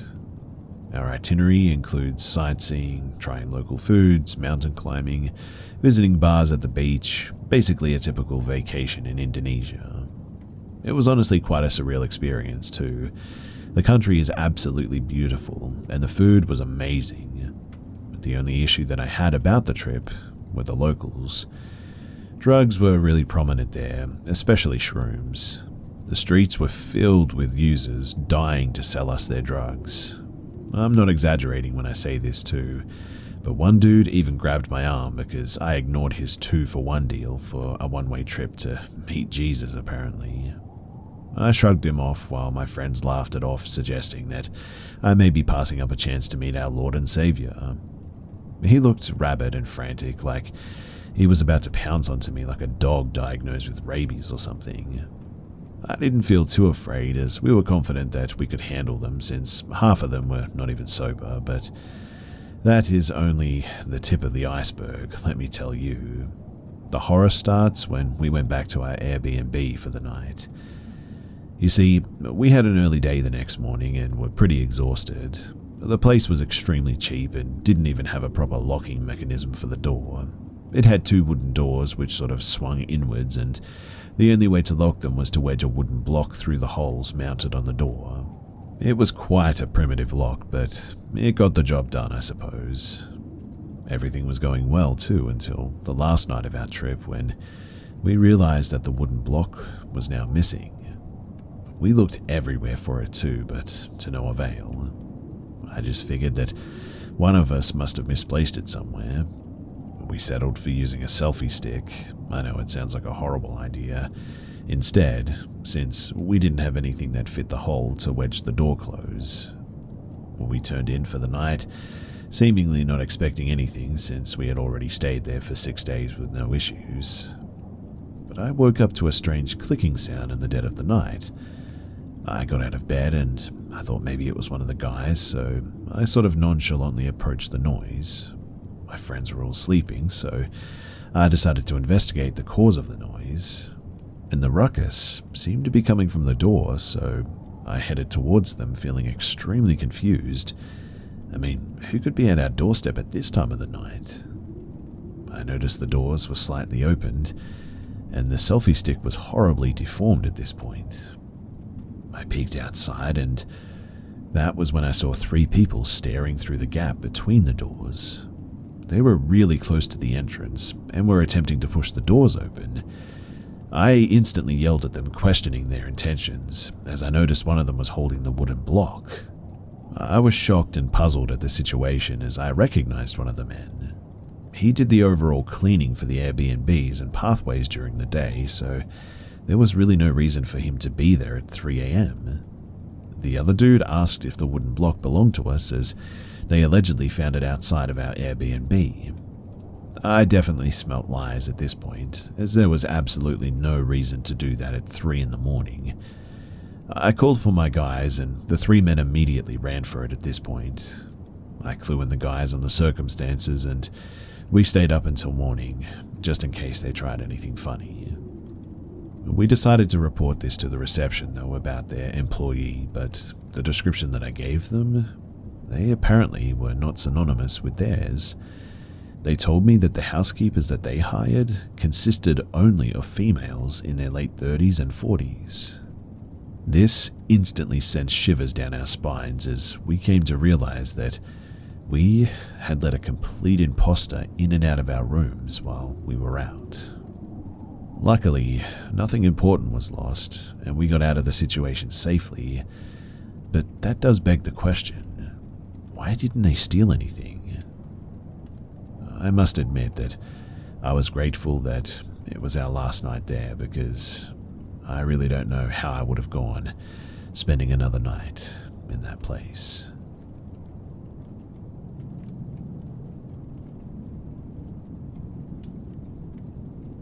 I work in the woods for a living here in the western US, lately as a fire lookout, in a remote location. I'm talking a 3-mile hike to a mostly abandoned dirt road, and another hour drive before you even hit pavement. This was last summer. It was around 11 p.m. on a moonless night, pitch black outside, and the lights of the town 30 miles away have mostly dimmed at this point. It was a relatively calm night, very little wind. The tower sits atop a more or less bald spot, atop a lower peak in the middle of a burn scar. There's really not much in the immediate area, besides some long grass and a smattering of younger fir trees. And at around 11 p.m, I'm sitting there under the glow of a propane light out on the porch, finishing a book. I suddenly hear a rustling coming from down the hill to the south, maybe about 20 degrees down from where I was sitting. It was just barely audible and sounded like it was maybe 300 feet away. It was very sudden and sent a shiver up my spine, but I went back inside, grabbed my flashlight to have a look around from the catwalk. There was nothing at all out there in that direction that I could immediately detect. But then I saw it. Well, I saw something. To this day, I'm really still not certain what it was, to be honest, but what I do know is that it wasn't a trick of the light or my eyes or anything. I looked at that exact spot the next few nights and never saw it again, but I know my home like the back of my hand. Every tree, every shrub. This was not that. Out in the distance, next to a lone boundary tree, was a vague shape, dark and ill-defined, despite the surrounding area being relatively in focus. It looked to be about maybe 4 or 5 feet tall, roundish, definitely wider than the tree, roughly human-shaped, but not quite right, like it was some memory of what a human looks like from someone who hasn't seen another one in a long time. It was hunched over, and I watched it for what felt like forever. It didn't move, not initially, but after a bit, it shifted slowly to my right behind the tree, and then it was gone, and I never saw it again. Now, the weird thing is that I should have been able to see it behind the skinny tree, and if it went down the hill or the side of the hill, I would have seen it. Like I said, this relatively small snag was on its own, on a relatively gentle downslope, so the fact that it just sort of went around the tree and disappeared like that just doesn't make any sense. Now, this is an area with a lot of animals, mostly white-tailed deer and wild cows. We have some black bears, some elk, some cougars, and even some wolves, but they don't tend to let themselves be seen, and they tend to skitter off when they learn that they're being observed as well. I've seen the predators before, but Never that close to my tower. The whitetails and the elk come up, but there's little in terms of food. People are known to come here from time to time, but it's really rare. We also have visitors and hunters, but my location in particular is only really known to locals and doesn't exist on public maps or anything. The official start of the extremely overgrown, hard to follow, and obviously abandoned trail is about 2 miles after a locked and unmarked gate. Hunters, they don't tend to come up here because the animals don't tend to come too close. Poachers wouldn't because they're aware that we report to law enforcement. So all of this is to say that I have no idea what that was, but boy, did it freak me out. It still freaks me out a little to this day even, and I really hope that it was just a person or an animal in some weird circumstance, but I'm not so sure about that.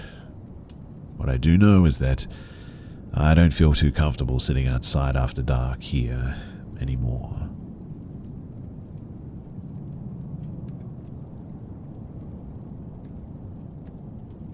Through my life, I've had several experiences that could be considered paranormal, but due to my personality traits, I'm not good at sharing stuff like this. I'm an atheist, and I sort of believe in paranormal events, I guess. I mean, at least they're a possibility in my mind. But for me, the paranormal is something that we can interact with, or it can interact with us for different reasons, and it has been described to me a bit like a receptor for that something that might be there. That being said, here's my experience. So a few years ago, I was living in this old apartment. It was in good shape, but you can easily tell how old it was by just looking at it. During all my time there, I always felt this, I don't know, like bad vibes, I guess. And I had several experiences there. One of them happened during the night. I was sleeping in a king-size bed with my girlfriend. We always slept in the middle of the bed, and as you know, a king bed is quite a wide bed. At some point during the night, I started to wake up, and as I recall, I was in this waking up moment when you can't tell if you're still sleeping or sort of already awake. But I just had this feeling of someone else was in the room with us. And as I was opening my eyes, I felt like I fell out of bed, just harder, like I wasn't pushed from it, but thrown from it. I opened my eyes and found myself about maybe 3 or 4 feet from my bed, and my girlfriend was in a panic, looking at me, asking how the heck I got there and what was that loud sound. Me hitting the floor, apparently. But I look at my arm and it had some kind of mark that you get when something grabs you hard. It was like a hand mark, just way bigger than my own. Putting the marks aside though, to this day I try to think on how I possibly was able to do what I did that night. How I was able to just fling myself out of the bed like that. Like I said, it was a king-size bed, so to be honest, it just seems impossible. And it wasn't like my girlfriend could throw me out of the bed like that. I'm just too big for her to do that. I really don't know what to believe about this, because I just haven't come up with a good explanation yet.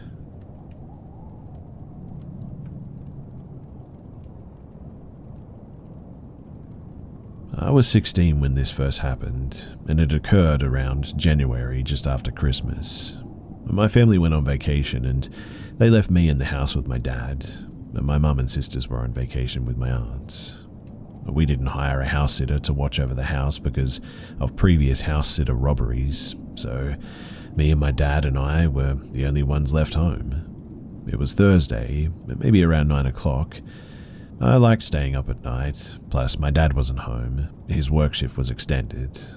But it was at around that time that something weird happened. I think it was around 9:30, and I recall that my dog was scratching the door, so I fixed his collar and walked him out to do his business while watching him. And I remember seeing a vaguely strange man walking through the suburban streets, and at first I didn't really mind him and was back to doing my business, but at around maybe 9:45, 15 minutes later, I was going back inside when I saw another man walking again while closing the door. He seemed to be walking a bit more slowly, and If I can recall correctly, I think it was the same man walking from before. So after I took care of my dog, I was planning to go to sleep, but something about me seeing that guy just, I don't know, it got to me and kept me up. So instead I decided to stay up until 10 to see if he would come back, but really didn't see anything at that time, so in the end I just went back to going to sleep. At around 11 or 12 though, something like that, I just randomly woke up to my dad calling me. He was wondering if I was still awake, and of course I wasn't. I was a little bit irritated because I was already asleep, and why would he call at such a time as this? But while we were talking, my eye slowly turned over to the window, and there he was, the same man again, but he was just standing there, leaning at the lamppost, and I think now he was smoking. When I rubbed my eyes, I saw that it was the same man from before, so I was a little bit surprised, but I didn't tell my dad about the man on the phone. After the convo, though, with my dad on the phone, I went downstairs to peek if the front door was locked. It was, but I just felt a little bit uneasy at the time. I went back upstairs and peeked through my window. The man was still there staring, looking at the house, and I could feel that he knew that I was staring at him. I didn't go back to sleep too because of that. I had a bad feeling, so I grabbed the baseball bat that my little brother was using for baseball practice and kept it beside me. I was stressing out like anything at that time and was shaking softly, but I wanted to call 911, but I was afraid that I'd only waste my time by reporting something that I don't really have clear evidence on. And right at that moment, I can still remember that day too, when he started to brisk walk up to my house, and I immediately just jumped up and went into fight or flight mode. I raced downstairs to stay there, and when I heard the knocks, I immediately called my dad and told him to check his Ring doorbell camera, and he saw the man too. He was a little confused at first and thought that me and my friends were pulling a prank on him, but when he started knocking, I just hung up on him and started going back downstairs carefully when I arrived at the front door. I stood there, holding the bat really tight, and asked who was there. He then spoke, and he said that he was a solicitor for, I don't know, some solicitor from someplace. But I mean, who knocks at like 12 in the morning? So I asked him to get away from our property kindly, but he just wouldn't leave. After a few minutes, my dad sent me a screenshot of the man at our front door, and in full caps said, "Who is that?" I just ignored the message. I was guarding the front door. He started knocking on the door more vigorously and aggressively, and I clutched the bat ready to swing. I heard another notification on my phone. I checked later, and it was my dad saying that he was coming home to check on me. But the man, at that moment, started kicking on the door, and it was aggressive. I tried telling him to leave angrily, but he ignored it and kept on continuing. After a few seconds, he stopped, and I checked my upstairs bedroom window and see that he was sprinting away from the house and saw headlights entering the driveway. I was struck with relief when I saw my dad coming out of the pickup. After that, he called 911 and told them about the incident and hung up. We posted his face on social media for awareness, but in the end, that's really all that happened. The guy never returned, thankfully, but still, the whole thing definitely had me shook up for quite some time.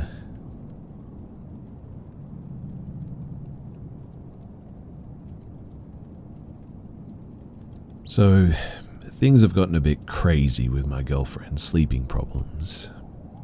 I've been seeing this girl a little under a year. It's a great relationship. I think I'm going to marry her, in fact. But she sleepwalks, and I always find her standing at the door, not going in it or not, just standing still there. She also has a 4-year-old son who I adore, and vice versa. But honestly, he has woken up at 2:11 on the dot the past month every single night, crying and wanting to come into bed with us. One night, he woke up screaming and crying worse than normal. He will always stand at the threshold of our door crying for one of us to come and get him. And he will not cross the threshold under any circumstance unless we physically come and pick him up. Side note too, we leave the room open all day and he is in and out of there all day, so it's a bit strange. But anyway, the other night, he woke up at 2:11 like usual. But the only difference is, when I picked him up to lay with us, he claimed that there was a man in the corner. I checked, even though I could see that there wasn't. I did it to comfort him because I could see the said corner and tell that there was nothing there. But then he insisted that we go out of the room until the man in the corner was gone. The whole time he had a look of terror on his face, and I just have no idea what to do about any of this. Also, a couple of times I've woken up to my girlfriend pointing at the corner of the room. I don't know if the two things are related, but it seems a bit fishy, that's for sure.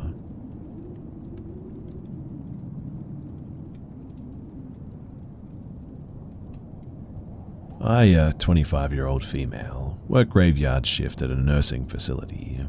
It's essentially a residential home for those who are nearing the end of their life, who've gone into transition or are in hospice. The first place I've ever worked where it feels so incredibly alive, despite the residents being so close to the end. But when I first started, I saw things before I heard about it. On my first night, I saw a shadowy woman silhouette pass behind my coworker, who was talking to me, and disappear into the closed bathroom door. In front of the bathroom door is the main exitway, which is wired with an alarm that you need a code to get into. The door itself is heavy too. Think the automatic doors you see in the hospitals. The door alarm was tripped at around 2 a.m, so thinking that a resident might have wandered, we ran from the nurse's station to reset the alarm and get them back into bed. Except when we got there, the door was wide open and the alarm shut off once we got close to it. We did a head count and every single resident on that floor was asleep and accounted for. We eventually were able to laugh about it, until the next morning first shift came in and warned me about the uninvited guests that stay on campus. Since then, I've had a plethora of experiences there. The most common phenomena is the man in black and the woman in white, as well as the kids in the courtyard. Apparently the man in black is a benign thing and he usually pops up at around the time that people are about to expire. Our lead nurse thinks that he guides people to the afterlife and takes away the good ones. Then there's the woman in white. She's apparently of some evil origin. Certain residents who are about to expire report that they see her in their rooms, days leading up to their expiration. They say that her presence is accompanied by a feeling of being set on fire or burning, and there's a theory that this woman in white drags you to whatever the bad place is in the afterlife. One of our hospice patients passed away very recently, in fact, and just before she did, one of our nurses reported that she felt a tall, dark, shadowy figure come up close behind her. When she turned her head, there was nothing there, so we can only hope that the patient went to the good place with the man in black. I have many more stories. Mostly I need to tell them so that I can finally put them out of my mind and possibly get some input on what this activity could be, but I'll save those for another time. For now, this will have to do.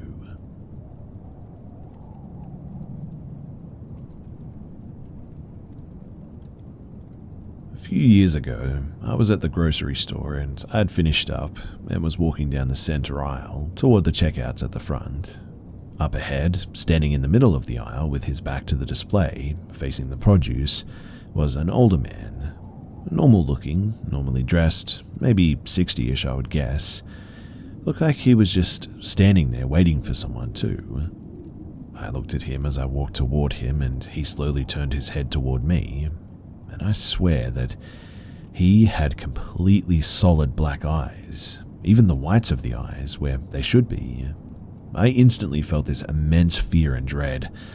I turned my cart to the right and started running down the aisle behind the greeting cards, like seriously running. I was terrified because it just did not look natural. He didn't do anything, didn't move, just looked at me, but I eventually made it up the front checkout and left. I had never before or since experienced something like that, and I'm 45 now. Especially that feeling of dread that I got.